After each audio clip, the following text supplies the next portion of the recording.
ओम नमो भगवते वासुदेवाय। आप सभी का हमारे YouTube चैनल पर हार्दिक स्वागत है। आज सुने श्रीमद्भागवत महापुराण में आगे की कथा।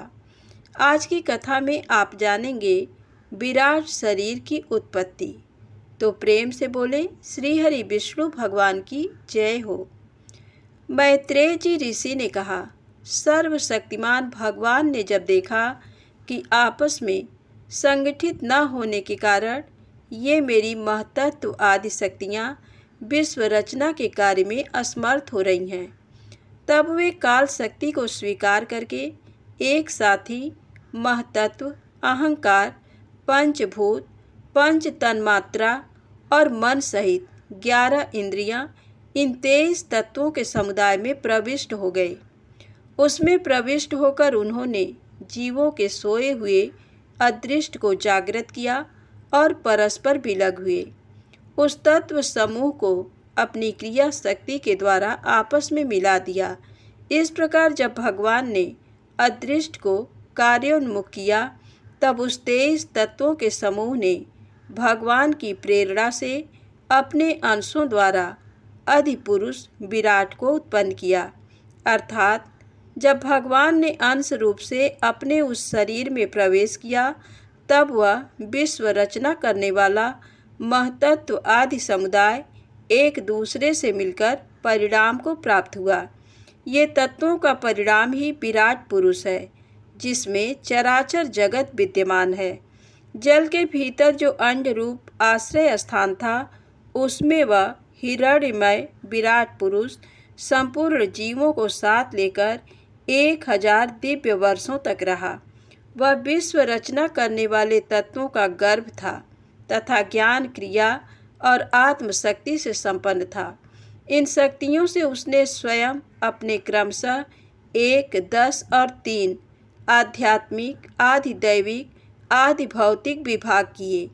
ये विराट पुरुष ही प्रथम जीव रूप होने के कारण समस्त जीवों का आत्मा, जीव रूप होने के कारण परमात्मा का अंश और प्रथम अभिव्यक्त होने के कारण भगवान का आदि अवतार है। ये संपूर्ण भूत समुदाय इसी में प्रकाशित होता है। ये आध्यात्म, अधिभूत और आधिदैव रूप से 3 प्रकार का, प्राण रूप से 10 प्रकार का और हृदय रूप से 1 प्रकार का है। फिर विश्व की रचना करने वाले महतत्व आदि के अधिपति श्री भगवान ने उनकी प्रार्थना को स्मरण कर उनकी वृत्तियों को जगाने के लिए अपने चेतन रूप तेज से उस विराट पुरुष को प्रकाशित किया, उसे जगाया। उसके जागृत होते ही देवताओं के लिए कितने स्थान प्रकट हुए, ये मैं बतलाता हूँ, सुनो। विराट पुरुष के पहले मुख प्रकट हुआ, उसमें लोकपाल अग्नि अपने अंश वागिंद्री के समेत प्रविष्ट हो गया, जिससे ये जीव बोलता है। फिर विराट पुरुष के तालु उत्पन्न हुआ, उसमें लोकपाल वरुण अपने अंश रसनेन्द्रिय के सहित स्थित हुआ, जिससे जीव रस ग्रहण करता। इसके पश्चात उस विराट पुरुष के नथुने प्रकट हुए, उसमें दोनों अश्विनी कुमार अपने अंश घ्राणेन्द्रिय के प्रविष्ट हुए, जिससे जीव गंध ग्रहण करता है। इसी प्रकार जब उस विराट देह में आंखें प्रकट हुईं, तब उनमें अपने अंश नेत्रेंद्रिय के सहित लोकपति सूर्य ने प्रवेश किया, जिस नेत्रेंद्रिय से पुरुष को विविध रूपों का ज्ञान होता है। फिर उस विराट विग्रह में त्वचा उत्पन्न हुई, उसमें अपने अंश त्वग इंद्रिय से जीव स्पर्श का अनुभव करता। जब इसके कर्ण छिद्र प्रकट हुए, तब उसमें अपने अंश श्रवणेन्द्रिय के सहित दिशाओं ने प्रवेश किया, जिस श्रवणेन्द्रिय से जीव को शब्द का ज्ञान होता है। फिर विराट शरीर में चर्म उत्पन्न हुआ, उसमें अपने अंश रोमों के सहित औषधियाँ स्थित हुईं, जिन रोमों से जीव खुजली आदि का अनुभव करता है। अब उसके लिंग उत्पन्न हुआ। अपने इस आश्रय में प्रजापति ने अपने अंश वीर्य के सहित प्रवेश किया, जिससे जीव आनंद का अनुभव करता है। फिर विराट के गुदा प्रकट हुई, उसमें लोकपाल मित्र ने अपने अंश वायु इंद्रिय के सहित प्रवेश किया। इससे जीव मल त्याग करता है। इसके पश्चात उसके हाथ प्रकट हुए, उनमें अपनी ग्रहण त्याग रूपा शक्ति के सहित देवराज इंद्र ने प्रवेश किया। इस शक्ति से जीव अपनी जीविका प्राप्त करता है। जब इसके चरण उत्पन्न हुए तब उनमें अपनी शक्ति गति के सहित लोकेश्वर विष्णु ने प्रवेश किया। इस गति शक्ति द्वारा जीव अपने गंतव्य स्थान पर पहुंचता है। फिर इसके बुद्धि उत्पन्न हुई। अपने इस स्थान में अपने अंश बुद्धि शक्ति के साथ वाक्पति ब्रह्मा ने प्रवेश किया। इस बुद्धि शक्ति से जीव ज्ञातव्य विषयों को जान सकता। फिर इसमें हृदय प्रकट हुआ। उसमें अपने अंश मन के सहित चंद्रमा स्थित हुआ। इस मन शक्ति के द्वारा जीव संकल्प विकल्प आदि रूप विकारों को प्राप्त होता है। तत्पश्चात विराट पुरुष में अहंकार उत्पन्न हुआ। इस अपने आश्रय में क्रिया सती सहित अभिमान रुद्र ने प्रवेश किया। इससे जीव अपने कर्तव्य को स्वीकार करता है। अब इसमें चित्त प्रकट हुआ। उसमें चित्त शक्ति के सहित महतत्व ब्रह्मा स्थित हुआ। इस चित्त शक्ति से जीव विज्ञान चेतना को उपलब्ध करता है। इस विराट पुरुष के सिर से स्वर्ग लोक, पैरों से पृथ्वी और नाभि से अंतरिक्ष यानी आकाश उत्पन्न हुआ। इनमें क्रमशः सत्व रज और तम इन तीन गुणों के परिणाम रूप देवता, मनुष्य और प्रेत आदि देखे जाते हैं। इनमें देवता लोग सत्व गुण की अधिकता के कारण स्वर्ग लोक में, मनुष्य और उनके उपयोगी गौ आदि जीव रजोगुण की प्रधानता के कारण पृथ्वी में तथा तमोगुणी स्वभाव वाले होने से रुद्र के पार्षदगण भूत प्रेत आदि दोनों के बीच में स्थित भगवान के नाभि स्थानीय अंतरिक्ष लोक में रहते हैं। विदुर जी, वेद और ब्राह्मण भगवान के मुख से प्रकट हुए। मुख से प्रकट होने के कारण ही ब्राह्मण सब वर्णों में श्रेष्ठ और सबका गुरु है। उनकी भुजाओं से क्षत्रिय वृत्ति और उसका अवलंबन करने वाला क्षत्रिय वर्ण उत्पन्न हुआ, जो विराट भगवान का अंश होने के कारण जन्म लेकर सब वर्णों की चोर आदि के उपद्रवों से रक्षा करता है। भगवान की दोनों जांघों से सब लोगों का निर्वाह करने वाली वैश्य वृत्ति उत्पन्न हुई और उन्हीं से वैश्य वर्ण का भी प्रादुर्भाव हुआ। ये वर्ण अपनी वृत्ति से सब जीवों की जीविका चलाता है। फिर सब धर्मों की सिद्धि के लिए भगवान के चरणों से सेवा वृत्ति प्रकट हुई और उन्हीं से पहले पहल उस वृत्ति का अधिकारी शुद्ध वर्ण भी प्रकट हुआ, जिसकी वृत्ति से ही श्री हरि प्रसन्न हो जाते हैं। ये चारों वर्ण अपनी अपनी वृत्तियों के सहित जिनसे उत्पन्न हुए हैं, उन अपने गुरु श्री हरि का अपने अपने धर्मों से चित्त शुद्धि के लिए श्रद्धापूर्वक पूजन करते हैं। विदुर जी, ये विराट पुरुष काल कर्म और स्वभाव शक्ति से युक्त भगवान की योग माया के प्रभाव को प्रकट करने वाला है।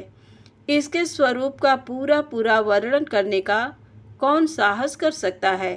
तथापि प्यारे विदुर जी, अन्य व्यावहारिक चर्चाओं से अपवित्र हुई अपनी वाणी को पवित्र करने के लिए जैसी मेरी बुद्धि है और जैसा मैंने गुरु मुख से सुना है, वैसा श्री हरि का सुयश वर्णन करता हूँ। महापुरुषों का मत है कि पूर्ण श्लोक शिरोमणि श्री हरि के गुणों का गान करना ही मनुष्यों की वाणी का तथा विद्वानों के मुख से भगवत कथामृत का पान करना ही उनके कानों का सबसे बड़ा लाभ है। वत्स, हम ही नहीं, आदि कवि श्री ब्रह्मा जी ने 1000 दिव्य वर्षों तक अपनी योग परिपक्व बुद्धि से विचार किया, तो भी क्या वे भगवान की अमित महिमा का पार पा सके।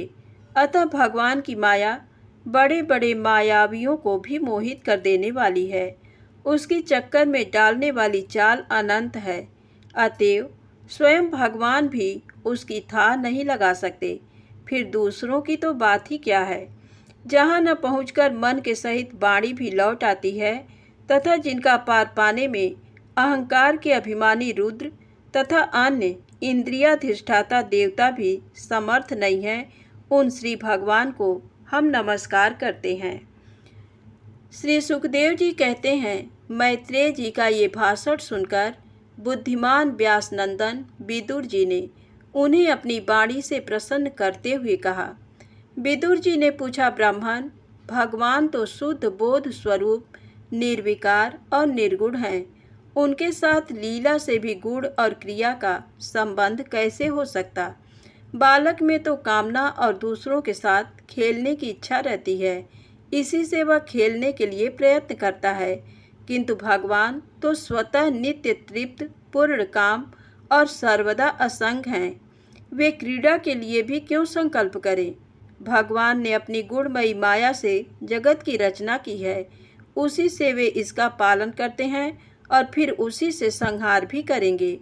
जिनके ज्ञान का देश काल अथवा अवस्था से अपने आप या किसी दूसरे निमित्त से भी कभी लोप नहीं होता, उनका माया के साथ किस प्रकार संयोग हो सकता है? एकमात्र ये भगवान ही समस्त क्षेत्रों में उनके साक्षी रूप से स्थित हैं। फिर इन्हें दुर्भाग्य या किसी प्रकार के कर्म जनित क्लेश की प्राप्ति कैसे हो सकता है? भगवान, इस अज्ञान संकट में पड़कर मेरा मन बड़ा खिन्न हो रहा है। आप मेरे मन के इस महान मोह को कृपा करके दूर कीजिए।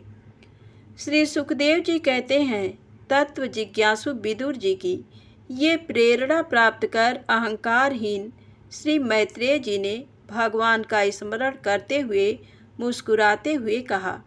श्री मैत्रेय जी ने कहा, जो आत्मा सबका स्वामी और सर्वथा मुक्त स्वरूप है, वही दीनता और बंधन को प्राप्त हो। ये बात युक्ति विरुद्ध अवश्य है, किंतु वस्तुतः यही तो भगवान की माया है। जिस प्रकार स्वप्न देखने वाले पुरुष को अपना सिर कटना आदि व्यापार न होने पर भी अज्ञान के कारण सत्यवत भासते हैं, उसी प्रकार इस जीव को बंधन आदि न होते हुए भी अज्ञान बस भास रहे हैं। यदि ये कहा जाए कि फिर ईश्वर में इनकी प्रतीति क्यों नहीं होती, तो इसका उत्तर ये है कि जिस प्रकार जल में होने वाली कंप आदि क्रिया जल में दिखने वाले चंद्रमा के प्रतिबिंब में न होने पर भी भासती है, आकाशस्थ चंद्रमा में नहीं, उसी प्रकार देहाभिमानी जीव में ही देह के मिथ्या धर्मों की प्रतीति होती है, परमात्मा में नहीं। निष्काम भाव से धर्मों का आचरण करने पर भगवत कृपा से प्राप्त हुए भक्ति योग के द्वारा ये प्रतीति धीरे धीरे निवृत्त हो जाती है। जिस समय समस्त इंद्रियां विषयों से हटकर साक्षी परमात्मा श्री हरि में निश्चल भाव से स्थित हो जाती है, उस समय गाढ़ निद्रा में सोए हुए मनुष्य के समान जीव के राग द्वेष आदि सारे क्लेश सर्वथा नष्ट हो जाते हैं। श्री कृष्ण के गुणों का वर्णन एवं श्रवण अशेष दुख राशि को शांत कर देता है। फिर यदि हमारे हृदय में उनके चरण कमल की रज के सेवन का प्रेम जग पड़े, तब तो कहना ही क्या है। विदुर जी ने कहा, भगवान, आपके युक्त युक्त वचनों की तलवार से मेरे संदेह छिन्न भिन्न हो गए हैं। अब मेरा चित्त भगवान की स्वतंत्रता और जीव की परतंत्रता दोनों ही विषयों में खूब प्रवेश कर रहा है। विद्वान, आपने ये बात बहुत ठीक कही कि जीव को जो क्लेश आदि की प्रतीति हो रही है, उसका आधार केवल भगवान की माया ही है। वह क्लेश मिथ्या एवं निर्मूल ही है, क्योंकि इस विश्व का मूल कारण ही माया के अतिरिक्त और कुछ नहीं है। इस संसार में दो ही प्रकार के लोग सुखी हैं, या तो जो अत्यंत मूढ़ अज्ञानग्रस्त हैं, या जो बुद्धि आदि से अतीत श्री भगवान को प्राप्त कर चुके हैं। बीच की श्रेणी के संशयापन्न लोग तो दुखी भोगते रहते हैं। भगवान, आपकी कृपा से मुझे ये निश्चय हो गया कि ये अनात्म पदार्थ वस्तुतः है ही नहीं, केवल प्रतीत ही होते हैं।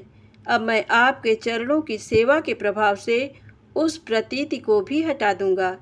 इन श्री चरणों की सेवा से नित्य सिद्ध भगवान श्री मधुसूदन के चरण कमलों में उत्कट प्रेम और आनंद की बुद्धि होती है, जो आवागमन की यंत्रणा का नाश कर देती है। महात्मा लोग भगवत प्राप्ति के साक्षात मार्ग ही होते हैं। उनके यहाँ सर्वदा देव देव श्रीहरि के गुणों का गान होता रहता है। अल्प पुण्य पुरुष को उनकी सेवा का अवसर मिलना अत्यंत कठिन है। भगवान, आपने कहा कि सृष्टि के प्रारंभ में भगवान ने क्रमशः महदादि तत्व और उनके विकारों को रचकर फिर उनके अंशों से विराट को उत्पन्न किया और इसके पश्चात वे स्वयं उसमें प्रविष्ट हो गए। उन विराट के हजारों पैर, जांघें और बाहें हैं। उन्हीं को वेद आदि पुरुष कहते हैं। उन्हीं में ये सब लोग विस्तृत रूप से स्थित है।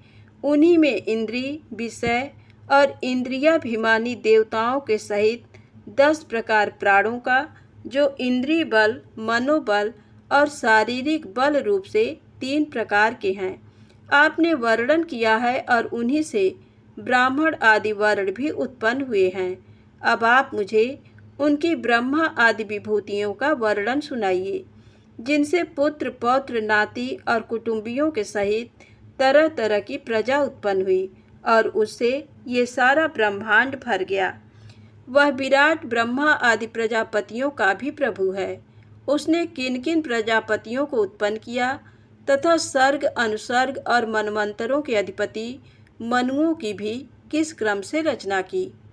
मैत्रेय जी उन मनुओं के वंश और वंशधर राजाओं के चरित्रों का पृथ्वी के ऊपर और नीचे के लोकों तथा भूलोक के विस्तार और स्थिति का भी वर्णन कीजिए तथा ये भी बतलाइए कि तिर्यक मनुष्य, देवता, सरीसृप अर्थात सर्प आदि रेंगने वाले जंतु और पक्षी तथा जरायुज, स्वेदज, अंडज और उद्भिज, ये 4 प्रकार के प्राणी किस प्रकार उत्पन्न हुए।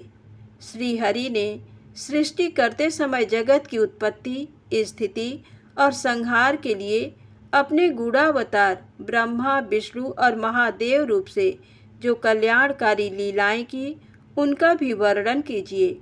वेश, आचरण और स्वभाव के अनुसार वर्णाश्रम का विभाग, ऋषियों के जन्म, कर्म आदि, वेदों का विभाग, यज्ञों का विस्तार, योग का मार्ग, ज्ञान मार्ग और उसका साधन, सांख्य मार्ग तथा भगवान के कहे हुए नारद 5 रात्र आदि तंत्र शास्त्र, विभिन्न पाखंड मार्गों के प्रचार से होने वाली विषमता, नीच वर्ण के पुरुष से उच्च वर्ण की स्त्री में होने वाली संतानों के प्रकार तथा भिन्न भिन्न गुण और कर्मों के कारण जीव की जैसी और जितनी गतियाँ होती हैं, वे सब हमें सुनाइए।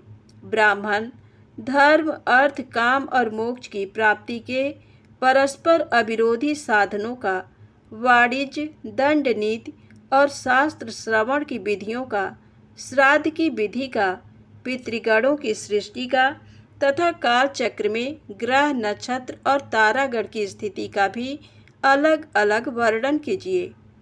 दान, तप तथा इष्ट और पूर्त कर्मों का क्या फल है। प्रवास और आपत्ति के समय मनुष्य का क्या धर्म होता है।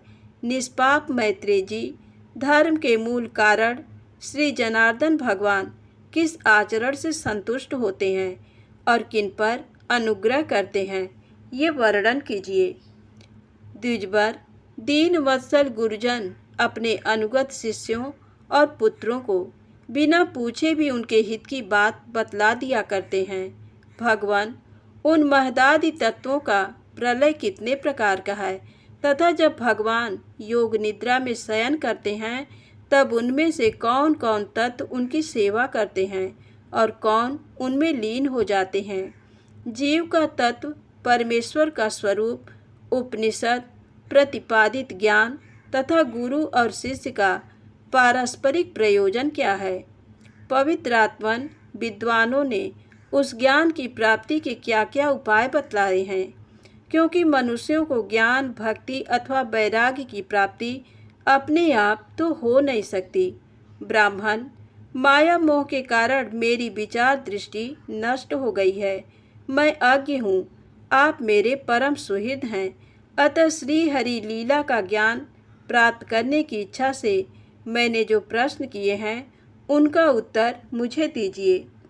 पुण्यमय मैत्रेय जी भगवत तत्व के उपदेश द्वारा जीव को जन्म मृत्यु से छुड़ाकर उसे अभय कर देने में जो पुण्य होता है, समस्त वेदों के अध्ययन, यज्ञ, तपस्या और दान आदि से होने वाला पुण्य उस पुण्य के 16वें अंश के बराबर भी नहीं हो सकता। श्री सुखदेव जी कहते हैं, राजन, जब कुरु श्रेष्ठ विदुर जी ने मुनिवर मैत्रेय जी से इस प्रकार पुराण विषयक प्रश्न किए, तब भगवत चर्या के लिए प्रेरित किए जाने के कारण वे बड़े प्रसन्न हुए और मुस्कुराकर उनसे कहने लगे, आज की कथा यहीं समाप्त होती है। प्रेम से बोले राधे राधे, जय श्री कृष्णा। यदि आपको कहानी अच्छी लगे तो प्लीज़ लाइक अवश्य करें, चैनल को सब्सक्राइब करें, शेयर करें। जय माता दी, जय भोलेनाथ।